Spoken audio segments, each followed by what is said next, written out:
Ya kaget sih, kaget karena memang menurut aku sih secara tiba-tiba karena kita nggak tahu pemanggilannya.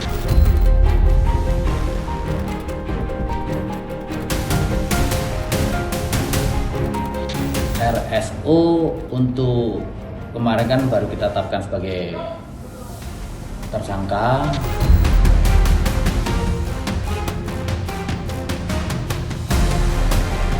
Aku mau menguatkan dia aja, aku mau kasih voice note sama dia gitu. Dia juga tipikalnya, aku paham kalau dia perlu space untuk sendiri, untuk pikir, aku kasih space itu. Tapi aku bilang ke dia bahwa banyak teman-teman yang akan support Ruben.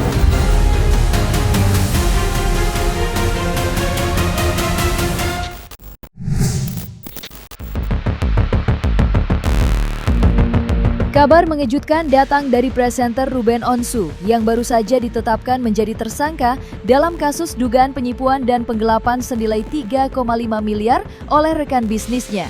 Dengan cepat, kabar tersebut menuai banyak perhatian. Terlebih Ruben sedang terlibat konflik panas dengan mantan istrinya, Sarwenda. Ada yang percaya, ada juga tidak atas kasus yang menimpa Ruben Onsu. Dituding melakukan penipuan pada rekan bisnisnya senilai 3,5 miliar, Ruben akhirnya buka suara. Melalui akun media sosialnya, Ruben dengan lapang dada menyampaikan permintaan maaf secara terbuka. Ruben juga mengaku sudah berupaya meredam permasalahannya dengan tabayun atau pertemuan. Sayangnya usahanya tidak membuahkan hasil. Dengan cepat, Ruben bertindak mengumpulkan berbagai barang bukti yang akan disampaikan dalam pemeriksaan.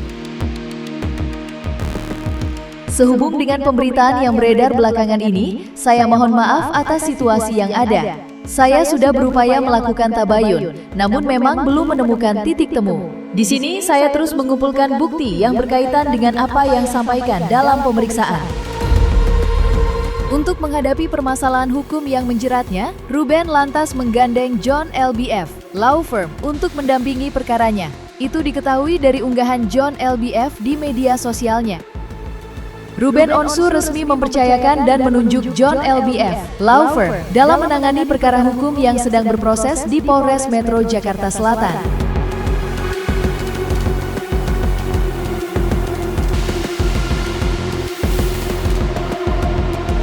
RSO untuk kemarin kan baru kita tetapkan sebagai tersangka, tentunya akan kita pindahkan untuk kami panggil sebagai statusnya itu tersangka. Kemungkinan minggu depan kita ambilkan pemeriksaan.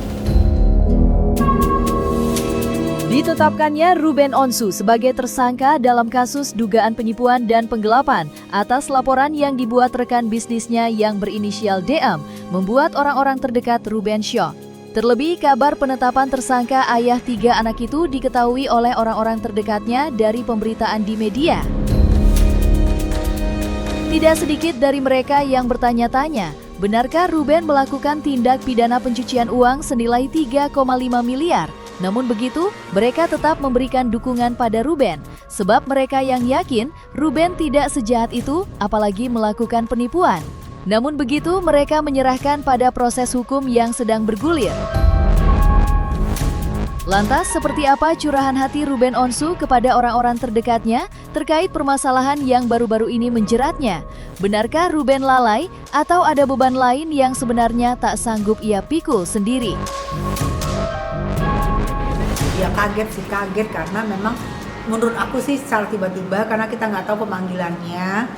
Kita nggak tahu kan biasanya kalau TSK itu memang sudah ditemukan bukti ya, karena naik ke sidik segala macam gitu.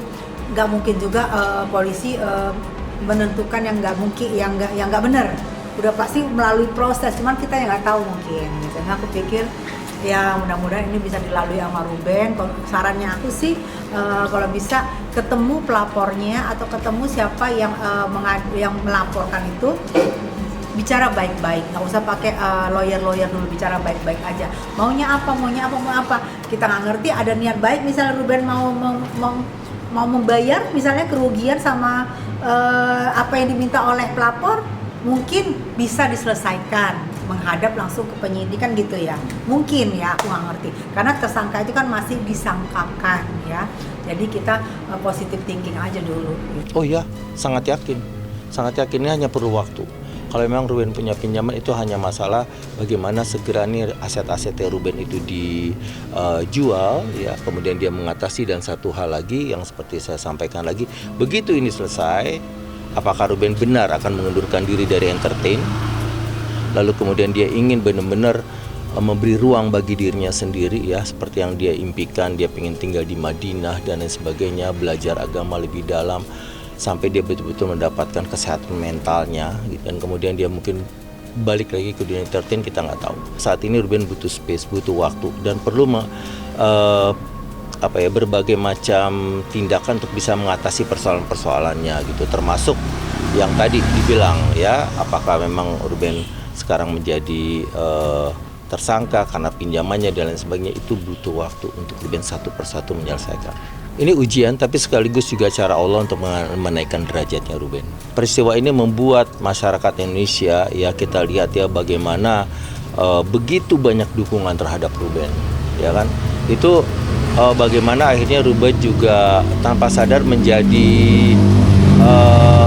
sosok yang memotivasi banyak orang, terutama buat saya pribadi yang lahir dari bayi sebagai seorang muslim, ya, tiba-tiba jadi lebih termotivasi untuk datang setiap Kamis ke pengajiannya Ruben, ya, mengikuti kegiatan dia, membangun masjid, membangun sentra edukasi syiar Islam, rumah tahfiz dan lain sebagainya. Ruben tuh pernah cerita gini, dia itu sering kali dihianati sama orang-orang kepercayaan. Malah dia yang sering ditipu, disalahgunakan kepercayaannya, banyak hal-hal yang merugi. Padahal dia orang yang sangat bertanggung jawab, sangat mikirin keluarganya, anak-anak, termasuk orang sekitarnya, karyawannya. Dia akan rela melakukan apapun untuk mempertanggungjawabkan itu. Sampai dia perlu jual-jual aset, ya, untuk kesejahteraan orang-orang. Itulah Ruben gitu, itu yang aku tahu sih. Makanya nggak nyangka sih, ya, nggak nyangka sini. Tapi aku yakin Ruben orang yang sangat bertanggung jawab. Ini sesuatu yang harus kita cermati dengan lebih baik lagi sesama. Ini Ruben itu orang yang baik. Dia tidak mungkin punya niat buruk, ya, menipu atau melakukan uang. Tapi dia pasti punya tim yang mana dipercaya oleh dia untuk mengelola bisnisnya. Nah, itu yang sepertinya tim bermasalah. Yang kita tahu selama ini Ruben itu selalu menjadi korban dari orang-orang yang dipercaya. Itu sudah dikatakan juga kan dalam satu podcast Ruben. Untuk kasus yang kali ini, ya, kita berharap ada jalan keluar yang baik. Mungkin ada kesalahan soal administrasi, namanya bisnis, ya, kerjasama kan bisa untung bisa rugi. Nah, apakah itu masuk ke perdata atau pidana, itu yang harus dicermati gitu.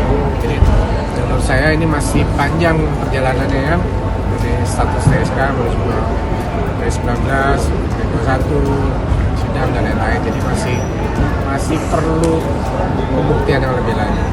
Aku menguatkan dia aja, aku kasih voice note sama dia gitu. Dia juga tipikalnya, aku paham kalau dia perlu space untuk sendiri, untuk pikir, aku kasih space itu. Tapi aku bilang ke dia bahwa banyak teman-teman yang akan support Ruben. Ruben itu orang yang baik, yang sedang memperbaiki dirinya untuk lebih baik lagi, berusaha lebih baik lagi, tapi lagi-lagi ditimpa dengan banyak cobaan, ujian, ya. Ya, aku melihatnya prihatin, tapi juga percaya bahwa tidak ada sesuatu yang kebetulan. Aku yakin Ruben akan kuat, sabar, akan ada jalan keluarnya. Ada banyak support dari teman-teman, dari masyarakat, karena dia orang yang baik, ya. Walaupun dalam kasus ini masih panjang perjalanannya dia. Bisnis yang diharapkan mendapat keuntungan justru buntung dan membawanya ke ranah hukum. Dan itulah yang sedang dialami Ruben Onsu setelah resmi ditetapkan menjadi tersangka Polres Metro Jakarta Selatan atas dugaan penipuan senilai 3,5 miliar.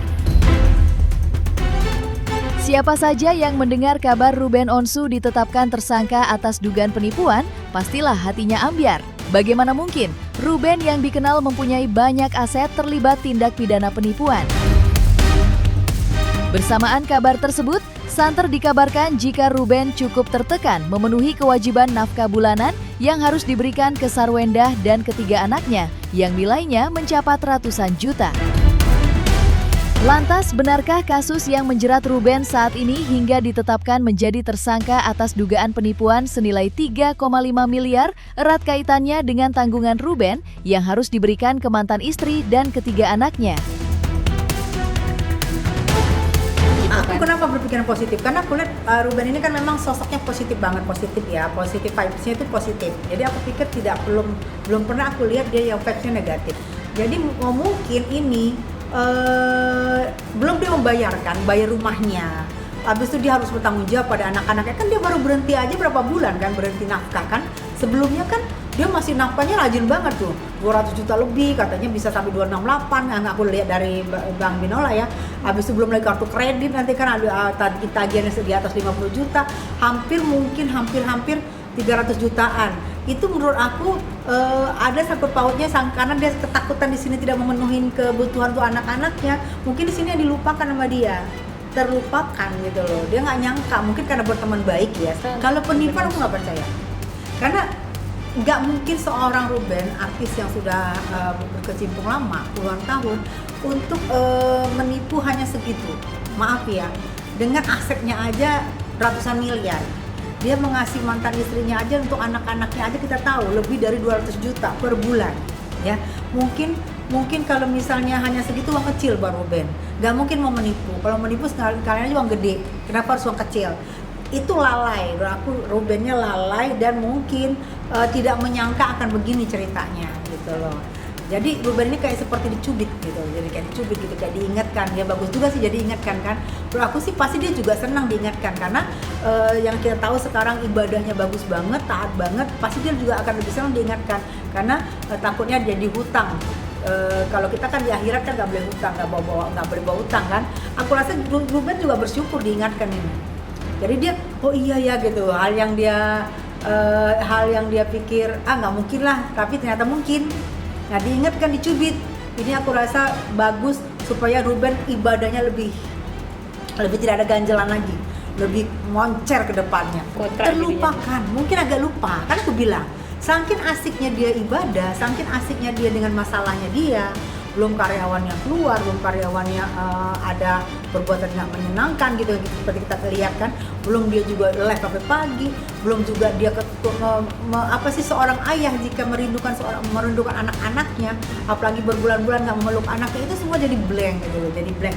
Itu nggak ada niat nipu, aku yakin banget nggak ada niat nipu, itu pasti karena saking sibuknya jadi lupa gitu, makanya dicubit. Kalau untuk nipu nggak mungkin nipu hanya gara-gara itu. Sayang banget dengan aset, sayang banget dengan namanya yang gede, dengan asetnya begitu banyak. Kalau dia mau menipu nggak segitu, aku rasa itu kecil banget buat dia sih. Saya sangat yakin uang yang digunakan Ruben bukan untuk dirinya sendiri. Dia cukup kos 10 juta sebulan. Itu untuk menutupi seluruh kebutuhan keluarganya. Saya sangat yakin uang yang digunakan Ruben bukan untuk dirinya sendiri. Dia cukup kos 10 juta sebulan. Itu untuk menutupi seluruh kebutuhan keluarganya.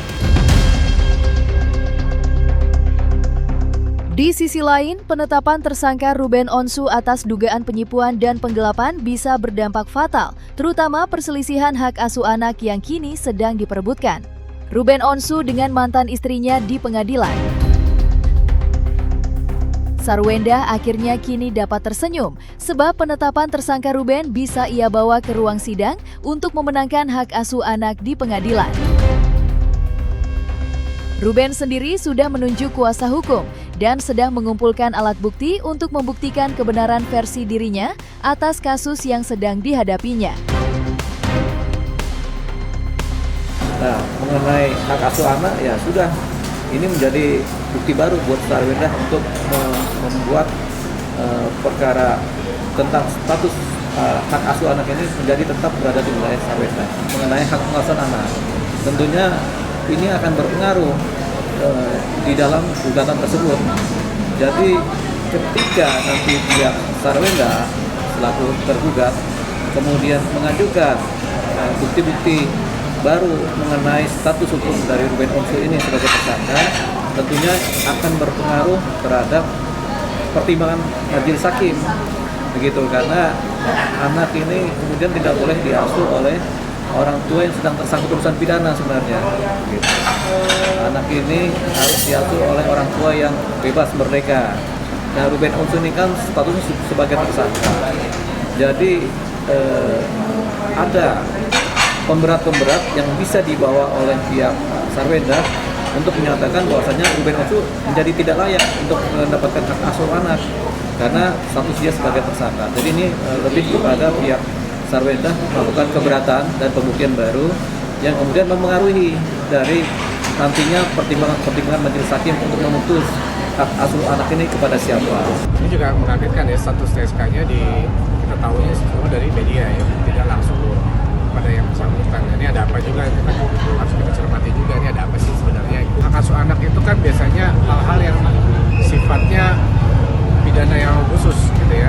Dia kan tidak mampu sebagai orang tua yang mengasuh anak, misalnya terlibat narkoba misalnya, atau hal-hal yang melanggar susila.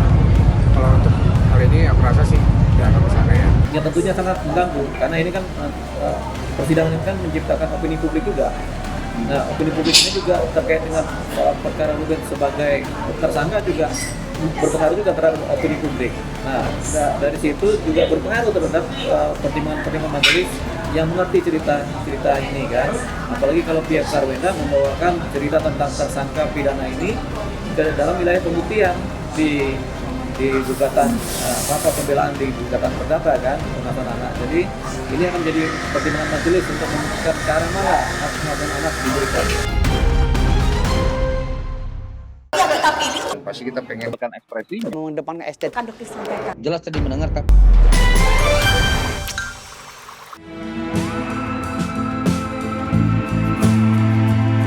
Dan jangan lupa untuk like, subscribe dan juga share channel YouTube Cumi Cumi.